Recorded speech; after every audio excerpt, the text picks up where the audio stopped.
आज आहे धनतेरस आणि धनतेरसच्या दिवशी मी एकदम साधी सिंपल पूजा केली होती आणि सगळीकडे मी दिवे लावले होते. घरामध्ये गॅलरीतसुद्धा दिवा लावला होता, कारण गॅलरीत मी 2च दिवे लावलेले.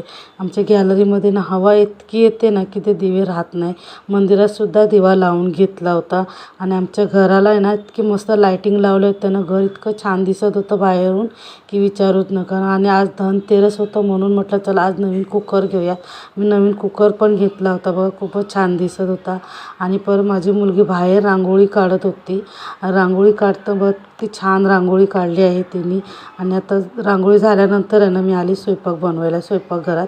म्हणून डाळ वगैरे धुवून घेतली, मस्त टोमॅटो घातला, हळद टाकली, मीठ टाकलं आणि तेल 1 चम्मच तेल टाकलं आणि झाकण लावून गॅसवरती ठेवून दिलं. आणि एक साईडला भात ठेवला आणि किचनमध्ये जो काही पसारा होता ना तो आवरून घेतला पटापट. आणि आज मला बनवायची होती कोबीची भाजी. त्याच्यामध्ये तेल टाकलं, राई टाकलं, जिरं टाकलं आणि मस्त असा बटाटा फ्राय करून घेतला.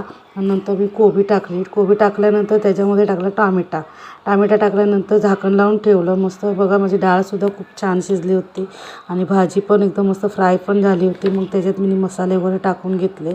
मसाले वगैरे टाकल्यानंतर मी पुन्हा झाकण लावून ठेवलं आणि माझं झाला स्वयंपाक रेडी. आणि वरण एकदम साधंच बनवलेलं, भात, चपात्या, भाजी. आणि आम्ही सगळे एकत्र जेवायला बसलो होतो. कबड्डी बघता बघता आम्ही सगळे एकत्र जेवून घेतलं. आणि नंतर मी ना किचन वगैरे एकदम क्लीन करून घेतलं. आणि नंतर मी गेली माझ्या नणंदच्या घरी. ते बघा माझे नणंद मोठ्या नणंदबाई आहेत.